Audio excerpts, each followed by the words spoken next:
Bismillahirrahmanirrahim. Minister of State, Chairperson BIS, Madam Secretary, Madam Shahnaz Wazir Ali, respectable DGs, respectable guests, all protocols observed. Assalamu alaikum. You know, I was sitting there, I was observing each one of you, and I could see some of the tired faces, some of very glowing faces, some very cherry. So, you know, I assure you, 25 years back, I used to sit here. And I was irritated like that at times, but today I'm standing here. So, you know, this is also an evolution. I'll try my best to be very brief and to the point. I'm lucky because I had these eminent speakers before me who set the scene, and no one was there before them. So I'm lucky. You have heard dynamic at least 10 times from Madam Marvi, from the Speaker Saab, from Country Director, World Bank, and so many others. So I think it will make it easy for you. And just to give a clarification, this is you know, based on global best practices, but this is on behalf of Ayala Consulting. So if someone does not agree, you might have another better model, but this is what we learned over years, and we are presenting based on that learning.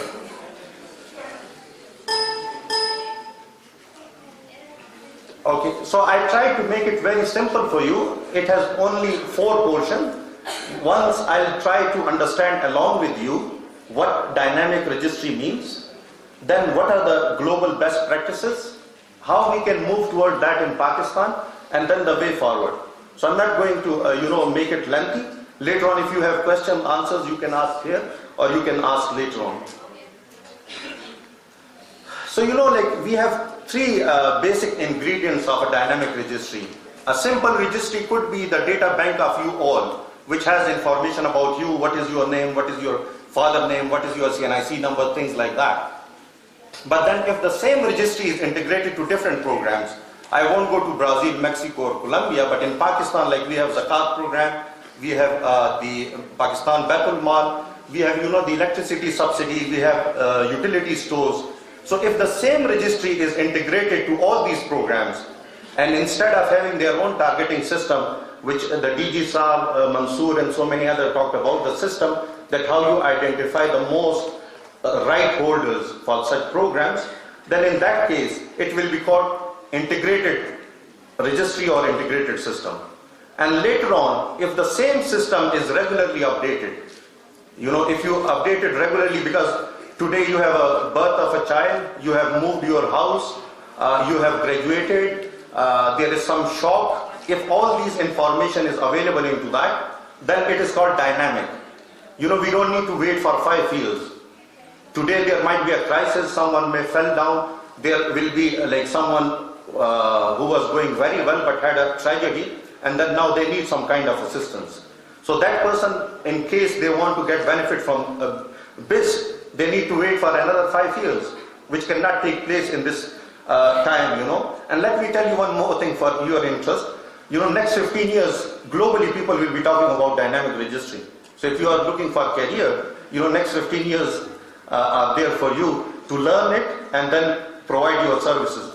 Because Madam Shahnaz Wazir Ali may not recall me, but I was the first advisor to Pakistan Baitul Mal with Brigadier Sarfaraz, and I was working with Madam on the same program. So today, you know, the program has matured, I'm back in country, and I'm again standing here and working for the same program because it has a lot of learning to offer to us. So this was, is dynamic registry clear? Okay. So just, you know, like some of the ingredients I explained to you, that single registries, when we have the same targeting system, you know, we are spending money only once, but then all different programs can benefit from that. So, you know, you invest $1 and then $100 can benefit from that. So it gives you best value for money. Then there is transparency, because maybe this has some protocols, but another program has much more stronger protocols because they are at a small scale.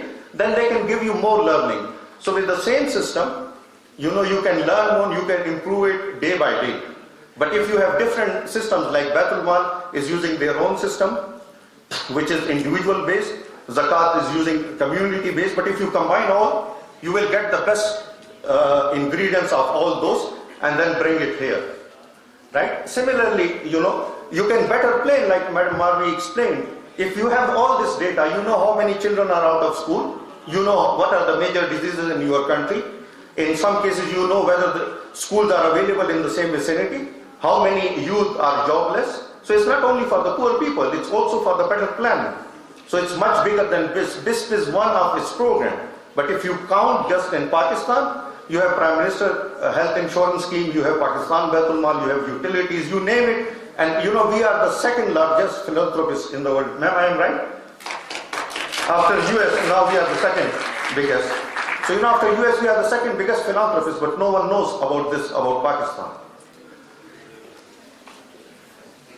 Now, global best practices, because you know, like if instead of me, an American was standing here, people would be listening very carefully. And they would be very happy to make selfies and all these things. But fortunately, I'm a proud Pakistani, and I'm proud because I go to other countries and they give me the same respect. Although we have all the learnings in Pakistan, I learned in Pakistan, I grew here, I served 10 years abroad, I came back. And they were learning from us. And believe me, many countries are much more behind us. Like they are much behind. We are much ahead. The technologies we have, Farooq we have, they don't have. And you know, they are learning from us.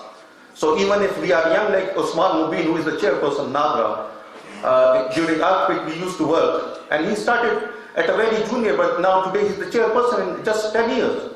So he has all the things, you know, he's from MIT, he has everything which we can offer. So we are, if 20 or 20 crore, how many we are, you know, we can send specialists across the globe. So we are, you know, please be proud of your country. Huh?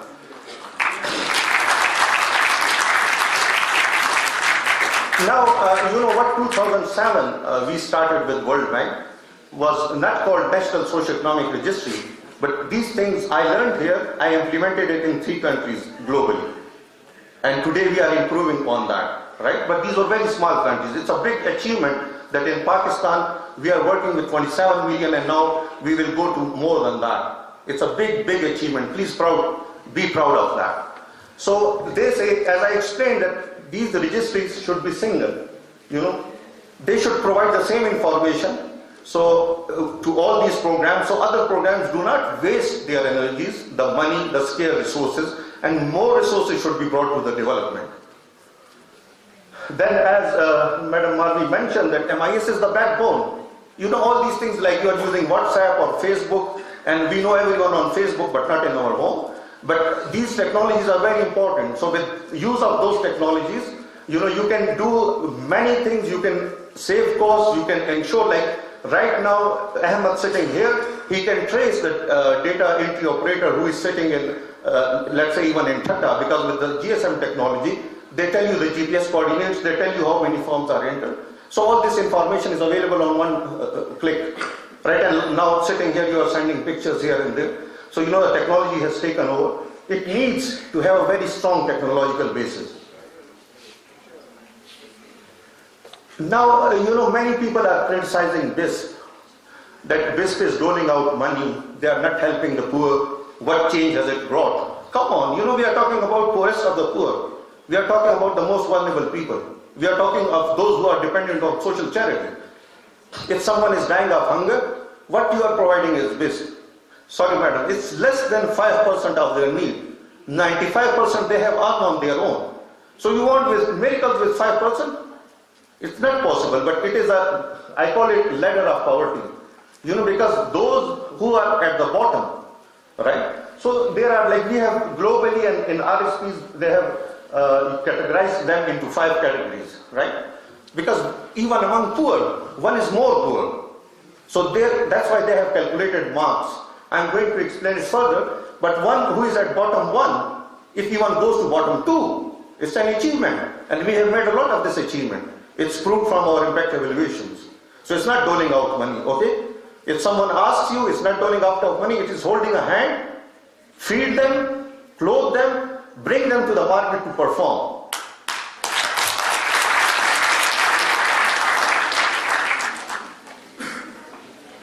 Now, globally, there are 3 ways of updating these kind of registries. And I will tell you that we are already doing it, but these are global best practices and I have to talk about them. Like we said that every 5 years we are supposed to update our data. That is one way of doing it. The other is partial updates or online integration. For example, when you go to a bank to open a bank account, they check your CNIC. You put your thumb impression. The data goes into another account as well, that this person has now a bank account. When you go to register your vehicle, you put your thumb impression, you put your CNIC, the information goes to FBR. So there are many integrated systems already available in the country. So when these systems are updated, we have to have an NSCR link with that. So when that data is updated, and let's suppose a child is born, NADRA updates that data, the child is born in the same family, should be updated in our system. The third is on demand. For example, if the same program is feeding, the data bank is feeding into those programs, so if that is feeding into those programs, and any program needs additional information, for that we conduct a quick survey, but when that data is included, for example, let's suppose Prime Minister health insurance, if there's a health data, when that health data is entered for the same CNIC, it should update our system automatically. So globally, these are the systems, and these are being used in Colombia, Indonesia, Chile, Argentina, Turkey, right? But I'll tell you that we are already using it in bits and pieces. We just need to bring them together and have the best model in the country and in the world. Like Brazil, they are also using recertification 2 to 4 years. By recertification, we means that like if BIS was utilizing this NSCR only for BIS beneficiaries, they did not need to go to every house. They will just take the 5.4 million beneficiaries, recertify them whether they are still poor or not, and the job is done. Then the government of Pakistan didn't need to spend 8.5 billion of rupees on that. But there is a big cost on that. It's not only BIS. Similarly, since there is a requirement that all the data should be 2 years old, maximum 2 years, that's why 77% of the data of the Brazil is updated. But even Brazil, which is global best practices, have challenges. So when we face a challenge, please don't blame us. Because as long as we have a challenge, it means we are learning. When we would have no challenge, we are not learning. We have stopped. So as long as we are faced with a challenge, we are making a way. So we need to appreciate. I hope these claps are not to finish quick. Sir, I'm in time? 3 minutes? Okay. Okay, so same is Chile. As I explained, if it is Chile or Indonesia or Mexico or Colombia, they all have determined schedules when to update their data, how to update it. These are very detailed things. I won't go into details at how it is done. But what we are doing here has been done globally, and we don't need to reinvent the wheel. We can learn from that. We can improve our system, and as mentioned by the country director for World Bank, people want to learn from us. Like when I was in Kenya, people said, oh, you people are doing this, we want to learn from that. Lesotho is a tiny country, 2 million people. 2 million people, they requested NADRA to come. And they have NISA, National Information System for Social Assistance. But on one hand, 2 million, and on another hand, 200 these crore, I don't know how to call them, how many million, right? 200 million, okay. Okay, my mathematics is very weak. Okay, now, straight to come to Pakistan, and I heard from Madam Marvi, and I'm hopeful that, we are moving toward dynamic registry, because we are already there. It's just, we need just tweaking, improvement, basic documentation. So, our proposal for Pakistan is that first we need a legal environment for that. What is legal environment? Like in Malaysia, Brazil, it is mandatory for federal, provincial, municipality programs that they are mandated to utilize the same system. Unless and until we have that kind of regulatory system, people will not have any incentives to invest into that or an obligation why to do that. So we request that Madam Marvi use her influence in the parliament, and before 2018 this should take place. Then institutional arrangements. We at BIS, we have learned together, in Bolsa Familia in Brazil developed their single registry. We developed it for Pakistan. We have all the human resources, technical expertise. So this should be decided that whether it should be a BISP independent way or how it should be or where it should be at national level, and then how it will be operationalized. Because for operationalization, updation, we have different kind of approaches, and we will take over the best, which currently they are doing the desk approach and the door-to-door. Obviously, we cannot go door-to-door every day, but if we put a desk at the tehsil level or some central level, in close coordination with the local government, we can make it very easily. Now this is just, I did a quick, rough thing for you. Like, first people are destitute. So if from destitute they move to very poor, it's our achievement. From very poor, if they move to poor, it's our achievement. But it doesn't take 1 year or 2 years. This is very hard, it's a life cycle. If a child is orphan, dependent on a grandmother, and the father is also disabled, the child will grow in certain years of time. Below 18 years, he's not supposed to be or she's not supposed to be working. So it's 18 years to grow. So we cannot say that, we have given this family 3 regular years and no change has come. Come on. When we plant a tree, does the tree start giving us fruit the same year? By the way, madam, I was asked this question by Musharraf Saab once, and I just said that how much a recruit takes, to come, or a lieutenant, how many years they take to come out. Because they say that you people are not finishing poverty. So, okay, so for Pakistan we have, 3 basic recommendations, very simple. Either we go for full updates every 3 years, but we have a new household registration open, as the Speaker National Assembly mentioned, as other colleagues mentioned, Madam mentioned. We cannot wait 5 to 10 years or 5 to 7 years for people because the needs changes. Then partial updates, we should have this integration with all these different systems. It's not only to target poverty, it's the country planning system. Some people say, why don't we mix it with census? Just in one word, census cannot be used and publicly shared. So we cannot integrate census and this globally. There are international covenants. Under that covenant, census data cannot be shared globally outside, apart from the calculation of the numbers. Then data sharing, for example, if currently, we have more than 22 programs in Pakistan, by the way.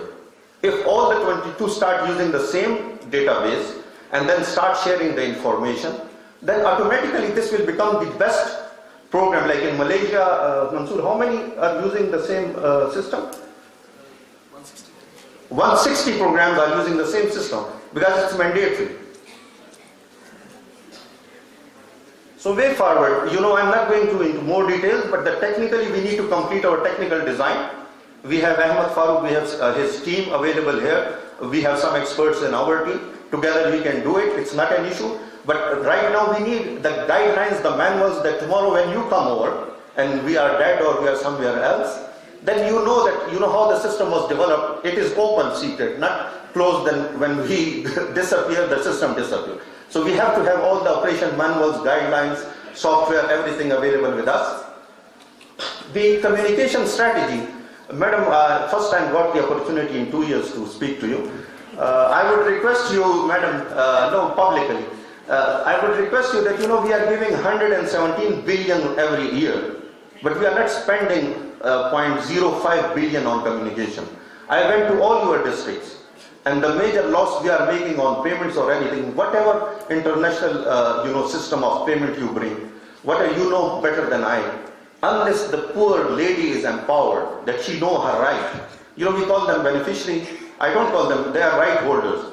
If they know what is their right and how much they need, only then. So I request, madam, here again that we need to invest for the program in communication. And okay, so no, just these last 2, right? So the technical design and the M&E, these are 4 all together it forms. And with this, I thank you all. Thank you very much for